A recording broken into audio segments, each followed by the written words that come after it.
পারা কোরআন পড়লে যে সওয়াব হতো সেই সওয়াব আল্লাহ আপনার আমলনামায় দান করে দিয়েছে। আরো জোরে বলেন সুবহানাল্লাহ। এবার হুজুর সাল্লাল্লাহু আলাইহি ওয়াসাল্লাম বললেন, তোমার কাছে কি কোরআনের অর্ধেক আরো একটি সূরা, যেই সূরা পড়লে কোরআন অর্ধেক পড়ার সওয়াব পাওয়া যায় এমন সূরা আছে নাকি? সাহাবী রাদিয়াল্লাহু তাআলা এবার চুপ করে আছেন। এবার বিশ্বনবী সেই সূরাটি বলে দিলেন, সেটি কোন সূরা বলেন তো? সত্যপাড়াবাসী বলেন সেই সূরার নাম কি? এতগুলি মানুষ আছেন, বলতে লাগলে তো একটা লাগবেই। এক স্যার ছাত্রকে ডেকে বলতেছে, বাবা ওয়ান্ডারফুল বানান করো। ছাত্র এ থেকে জেড পর্যন্ত পড়েছে। স্যার কয় কি খবর? কয় স্যার ওয়ান্ডারফুল বানান করতে যে যে অক্ষর লাগে আপনি নিয়ে নেন, আমি তো বলে দিয়েছি। সুতরাং এতগুলি মানুষ আছে, একটা করে সূরা বলতে লাগলে তো একটা লাগবেই। 114টি সূরা আছে কোরআনের মধ্যে, আপনারা বলতে লাগলে তো একটা লেগেই যাবে। হুজুর সাল্লাল্লাহু আলাইহি ওয়াসাল্লাম চিন্তা করতেছেন কোন সূরা থেকে কোন সূরা বলি, কি না কি হয়ে যায় চিন্তা করতেছেন না। যাই হোক, হুজুর সাল্লাল্লাহু আলাইহি ওয়াসাল্লাম আমি বলে দিচ্ছি, হুজুর সাল্লাল্লাহু আলাইহি ওয়াসাল্লাম বললেন, বিশ্বনবী এবার সেই সূরাটি পড়ছেন। আল্লাহর হাবিব বললেন, এই তিনটি সূরা যার আমলের মধ্যে থাকবে সে ব্যক্তি কখনো গরীব হবে না। সুবহানাল্লাহ বিহামদিহি। এবার বিশ্বনবী সেই সূরাটি পড়ছেন, ইযা যুলজিলাতিল আরদু জিলজালাহা ওয়া আখরাজাতিল আরদু আথকালাহা ওয়া ক্বালাল ইনসানু মা লাহা ইয়াওমাইযিন তুহাদ্দিসু আখবারাহা বিআন্না রাব্বাকা আওহা লাহা ইয়াওমাইযিন ইয়াসদুরুন নাসু আশতাতান লিয়ুরাউ আ'মালাহুম ফামান ইয়া'মাল মিথকালা যাররাতিন খায়রান ইয়ারাহ ওয়া মান ইয়া'মাল মিথকালা যাররাতিন শাররান ইয়ারাহ। সুবহানাল্লাহ। কার কথা? কার? আর আওয়াজ দিয়ে বলেন কার? মানতে রাজি আছেন? দেখি কে কে মানবেন না, দোকান হাত তুলে দেখেন। আমি বলছি মানবেন না কারা কারা? যারা হাত উঠিয়েছেন মহব্বতের ঠেলায় উঠিয়েছেন, আসলে অন্তর তো এটা চায় না, অন্তর চায় মানতে। কথা বলেন ঠিক কিনা বলেন? আল্লাহ বাইরের দৃশ্য দেখেন না, আপনি কত বড় কুরবানি দিয়েছেন আল্লাহ সেটা দেখবেন না। আল্লাহ দেখবেন আপনার তাকওয়া। যদি তাকওয়া আপনার ঠিক থাকে আল্লাহ অন্তরটারই বিচার করবেন। কথা বলেন। আমরা যদি আল্লাহকে না মানে আল্লাহর কোনো ক্ষতি হবে? আর আমরা মানলে বুঝি আল্লাহর অনেক কিছু লাভ হয়ে যাবে। লাভ কার হবে বলেন? আমাদেরই লাভ হবে। আপনার লাভ শুধু আমার লাভ, আপনার লাভ হবে না, সকলেরই লাভ হবে। কথা বলে আল্লাহ বলছেন হাদিসে কুদসি, সারা পৃথিবীর মানুষ যদি আমাকে সিজদা করে আমি আল্লাহ আমার কিচ্ছু বাড়বে না। আর সারা পৃথিবীর মানুষ যদি আমাকে সিজদা ছেড়ে দেয় আমি আল্লাহ আমার কিছু কমবেও। আমি গানিউন হামিদ, আমি সব প্রশংসায় প্রশংসিত। আমি কারো মুখাপেক্ষী নয়, গোটা পৃথিবী আমার মুখাপেক্ষী। আমরা আল্লাহকে মানলে আমাদের লাভ আছে না নাই? কি লাভ? আল্লাহ বলছেন কি লাভ? লা ইন শাকারতুম লা আযীদান্নাকুম ওয়া লা ইন কাফারতুম ইন্না আযাবী লাশাদীদ। যদি তুমি আমাকে ডাকো আমি আল্লাহ তোমার সব নিয়ামতগুলি বাড়িয়ে দেব। আরে কি নিয়ামত বাড়িয়ে দিবেন বললেন না? কি গোলামের মনে চাই সেটা জানেন কে? আওয়াজ দিয়ে বলেন কে? আপনি কি চান? আপনি চান আপনার গ্র্যাভিটি বাড়ানোর জন্য, আপনি চান নেম, আপনি চান সেম, আপনি চান যশ, আপনি চান খ্যাতি, আপনি চান মানুষের কাছে প্রশংসা, ঠিক না ব্যাটি? এজন্য দেখবেন একজন লোক প্রথমে ব্যবসায়ী হয়, ব্যবসায়ী হওয়ার পরে যখন অনেকগুলি টাকা হয়ে গেল তেনার মনে তখন সব জাগে, আমি তো অনেক টাকার মালিক হইলাম ব্যবসায়ী হইয়া, কিন্তু লোকে তো আমারে কেউ ভালো মতো চেনে না। এবার চেনার জন্য নিজেকে পরিচয়ের জন্য একটু ভোটে দাঁড়াইতে হবে। শুরু করে মেম্বারি থেকে, মেম্বার হওয়ার পরে মনে আসা জাগে যদি একটু চেয়ারম্যান হইতে পারতাম, চেয়ারম্যানের পর আবার মনে আসা জাগে যদি একটু এমপি হইতে পারতাম, এমপির পর আবার মনে আসা জাগে যদি মন্ত্রী হইতে পারতাম। আহারে আশার শেষ নাই, কেন এত আশা? আবার মন্ত্রী হইতে পারলে, প্রধানমন্ত্রী হইতে পারলে কত ভালো হতো।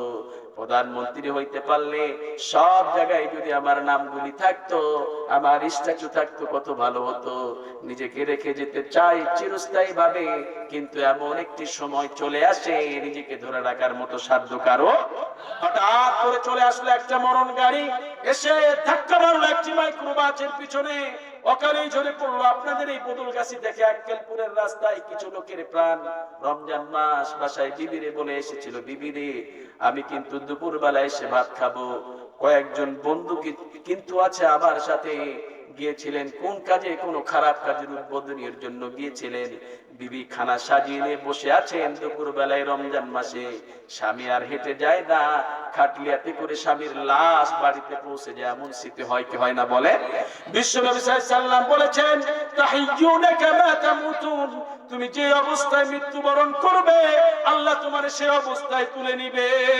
তোমার মৃত্যু যদি হয় মসজিদের দিকে রওনা হওয়ার সময়, তোমার মতো খুশনসিব আর কারো নাই। আর তোমার মৃত্যু যদি হয় নামাজরত অবস্থায়, আল্লাহর কিয়ামতে তুমি তাসবিহ গুনতে গুনতে উঠে যাবে। তোমার মৃত্যু যদি হয় এমন এক অবস্থায় যে অবস্থাটাকে আল্লাহ পছন্দ করেন না, তাহলে তোমার মতো হতভাগ্য দুর্ভাগার কেউ নাই। ঠিক না বেঠে? কিসের পৃথিবী, কেন এসেছি, why again here, what my purpose here, কেন এসেছি, এই প্রশ্নের জবাব আজকে নিয়ে যাব। রাজি আছি তো ইনশাআল্লাহ? পৃথিবী আজকে হতাশ, শুধুমাত্র মুসলমানরা ছাড়া। আল্লাহু আকবার বলেন। পৃথিবীর কোথাও আলো নেই দুইটি জায়গা ছাড়া। নীল আর্মস্ট্রং, বিজ্ঞানীদের বড় বিজ্ঞানী, তিনি চাঁদে গেলেন, গিয়ে বাইনোকুলার দিয়ে পৃথিবীর দিকে তাকালেন। বিজ্ঞানীদের বড় বিজ্ঞানী। আজকে আমার যুব সমাজদেরকে যদি বলা হয় নীল আর্মস্ট্রং এর বায়োডাটা বলো, সে বলতে পারে না, এই বেটা বেচারি আবার কই থেকে আসলো। যদি বলা হয় ও যুবক মিশরের পিরামিডের বর্ণনা দাও, যুবক কোশ্চিন কালো বলতে পারবে না। কারণ এই দোষ কি যুব সমাজের? না, যুব সমাজের দোষ নয়, এই দোষ হচ্ছে ওই সমস্ত বেয়াদবদের যারা শিক্ষার মসনদে বসে আমার যুব সমাজদেরকে সব উল্টা পাল্টা বুঝ বুঝিয়েছেন। কথা বলে উল্টা পাল্টা বুঝ বুঝিয়ে তাদের মস্তিষ্ককে অন্যদিকে নিয়ে গিয়েছে। 32 নম্বর বাড়ি, 33 নম্বর রোড, 34 নম্বর রাস্তা, 35 নম্বর হোকার ছবি কেমনে ছিল সব সিলেবাসের ভিতরে ভর্তি করে দিয়ে আমার যুব সমাজের ইসলামকে, যুব সমাজের জ্ঞানকে বিকাশ করতে দেয় নাই। তারা এই জ্ঞানকে অন্যদিকে নিয়ে লাগিয়েছে। কথা বলেন ঠিক কিনা? আবার যুবকদের হাতে মোবাইল তুলে দিল দীপুমণি বেয়াদব নারী, সমুদ্রের পাড়ে ভ্রমণ করতেছেন, হাঁটুর উপরে পা উঠিয়েছেন, হাঁটুর উপরে কাপড় উঠিয়ে সমুদ্রের পাড় ভ্রমণ করতেছেন। লাইভ টেলিকাস্ট হচ্ছে, জাতিকে দেখায় দিচ্ছে, দেখো তোমাদের শিক্ষামন্ত্রী দীপুমণি বেয়াদব নারী উরুর কাপড় উঠিয়া জাতিকে দেখাচ্ছে আমি ভ্রমণ করার জন্য এসেছি। বেয়াদব! এই সমস্ত সব বেয়াদবগুলি শিক্ষার মসনদে বসে, ক্ষমতার মসনদে বসে আমার যুব সমাজের চরিত্রকে তারা ধ্বংস করেছে। কথা বলেন ঠিক কিনা? যুবকদের মন মনস্ক যা ছিল সিলেবাসের ভিতরে সব নষ্ট করেছে। কৃষক বাবা, দিন মজুর বাবা, রিকশা চালক বাবা সারাদিন পরিশ্রম করে সন্তানকে অ্যান্ড্রয়েড মোবাইল হাতে উঠিয়ে দিয়েছে।